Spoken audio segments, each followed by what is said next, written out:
श्रावस्ती में अधिवक्ता प्रियंका मिश्रा पर हुए हमले को लेकर वकीलों में भारी आक्रोश देखने को मिला। मॉडल डिस्ट्रिक्ट बार एसोसिएशन के अधिवक्ताओं ने धरना प्रदर्शन करते हुए न्यायिक कार्य से खुद को अलग रखा।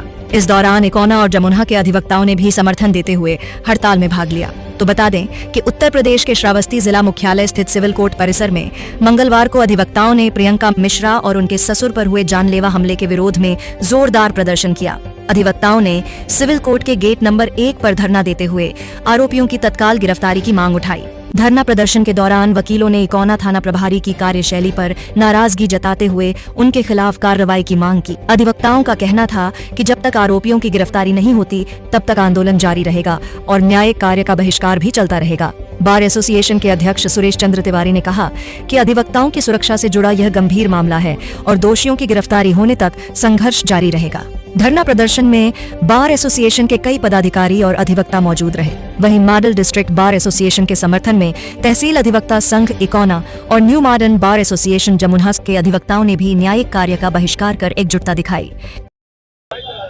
ये मामला हमारी सम्मानित अधिवक्ता श्रीमती प्रियंका मिश्रा जो इकोना टड़वा महंत की रहने वाली हैं, इनके 2.25 बीघा खेत का मामला था।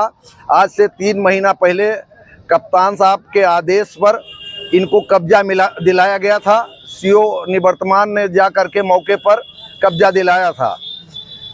पुनः ये परसों प्रकरण उठा जब ये अपना खेत ट्रैक्टर से जुताई करने, पानी की बारिश हुई थी तो ये खेत अपना जुताई करने गई थी। इस पर जो है जो विपक्षी है वो जो है ज़बरदस्ती हथियारों से लैस होकर के इनके ट्रैक्टर के ड्राइवर को, इनके ससुर को मारने पीटने लगी। सूचना पर प्रियंका मिश्रा गई, इनको भी मारा पीटा, इनकी चेन छीन लिया, इनके टप्स छीन लिए, इनके साथ बदसलूकी भी की गई, इन पर जानलेवा हमला किया गया। इस तरह जो है और इनके उसमें दरवाज़ा भी फोड़ दिया गया।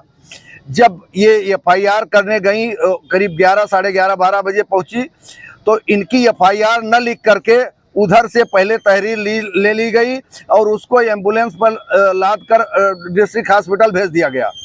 इन्होंने पूरा ये शाम तक बैठाए रहे, इनकी तहरीर भी ले ली गई लेकिन एफआईआर नहीं लिखी गई। कल सुबह जब हम लोगों को इन्होंने बताया, मैटर का संज्ञान लिया गया और हमारा प्रतिनिधि मंडल हमारे साथ पूर्व अध्यक्ष दिनेश शुक्ला जी, अरुण मिश्रा जी और अन्य करीब राजेंद्र पांडे जी, 10 हमारे महामंत्री जी, सारे लोग जब कप्तान साहब से मिले तो कप्तान साहब ने सीओ महोदय इकोना को बुलाया और उनसे कहा कि आप तत्काल इस प्रकरण पर जाइए और दो घंटे के अंदर जांच करके हमें रिपोर्ट दीजिए। मैंने कहा माननीय उच्चतम न्यायालय की व्यवस्था है कि इस गंभीर प्रकरण पर तत्काल एफआईआर लिखी जानी चाहिए।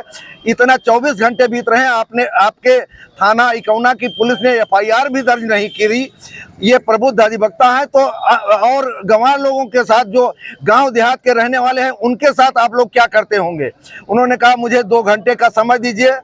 फिर हम लोग 3 बजे, चूंकि हमारी मीटिंग प्रस्तावित थी, 3 बजे आम सभा की मीटिंग हमने शुरू किया। सीओ महोदय जांच करके कोई रिपोर्ट हमको बताए नहीं। इसके बाद जो है वहां से जांच करके गए और प्रियंका मिश्रा को 5 बजे तक थाने में बैठाए रखा गया। इसके बाद से पुलिस ने आज तक न कप्तान ने न सीओ ने, किसी ने कोई सूचना नहीं करी। और रात में पता चला कि इन लोगों ने, जब हमारी प्रेस वार्ता हो गई, सारे माननीय मुख्यमंत्री जी को, माननीय डीआईजी महोदय को सारी लिखा पढ़ी कर दी गई। जब इसकी सूचना पुलिस कप्तान को जाती है तो पता नहीं किस तरह जो है एफआईआर रातों रात इन्होंने लिखाया है। हम लोगों का चूंकि प्रस्तावित आज धरना स्थल पर धरना प्रदर्शन था और ये था कि आज हम शांतिपूर्ण प्रदर्शन करेंगे।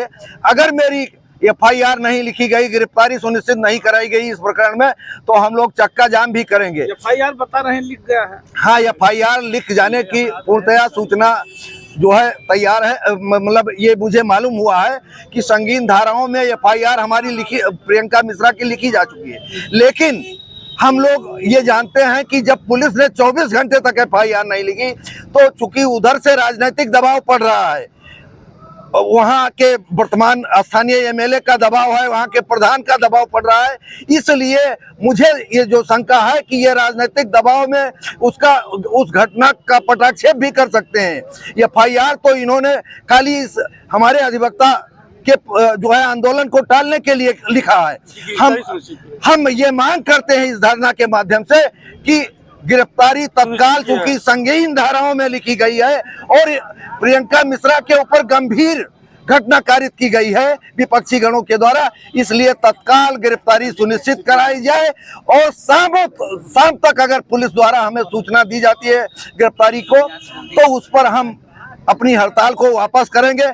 अभी सूचना हमारे डीजीसी क्रिमिनल ने दी है कि जिलाधिकारी महोदया ने कहा है कि एफआईआर लिख गई है।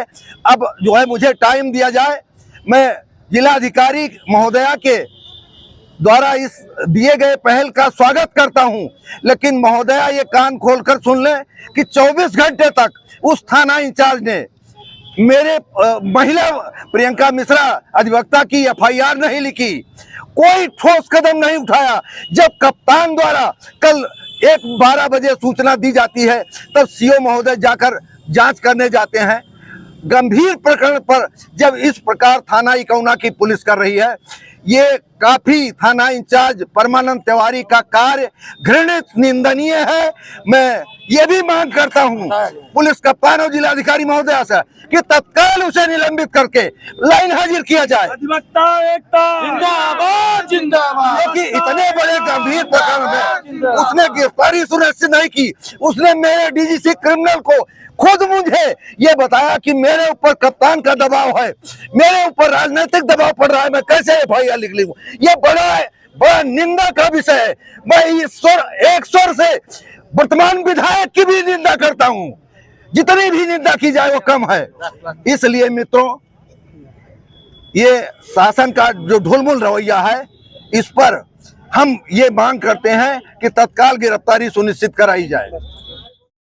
देखिए, ये पुलिस प्रशासन इतने भ्रष्ट हो गई है, खास करके इकौना में। ये लोग अपने जो है विभाग में अगर लूट का माल बराबर बंटवारा नहीं होता है तो अपने ही विभाग में लिपापोती करके लोगों का ट्रांसफर करेंगे, सस्पेंशन करेंगे। लेकिन एक अधिवक्ता के ऊपर एक बड़ी विडंबना है कि एक अधिवक्ता के ऊपर जो रोज लोगों को न्याय की लड़ाई लड़ता है, उसको अगर न्याय न मिल पाए, उसके लिए हमको आज धरना प्रदर्शन और चक्का जाम करना पड़े, तो इससे विडंबना इस सरकार में और कुछ नहीं है। मैं जो है पुलिस अधीक्षक महोदय से यही निवेदन करूंगा, यही मांग करूंगा कि तत्काल शाम तक उनकी गिरफ्तारी करवाइए, नहीं तो कल से हम लोग चक्का जाम करेंगे। आपके अध्यक्ष और महामंत्री जी कह रहे हैं इसमें वर्तमान विधायक की संलिप्तता पाई जा रही है, उनके दबाव से बिल्कुल सत्ता जो है सरकार अहम होती है और सत्ता का संरक्षण ही पुलिस को प्राप्त होता है। पुलिस बिना सत्ता के पूछे कोई काम नहीं करती है।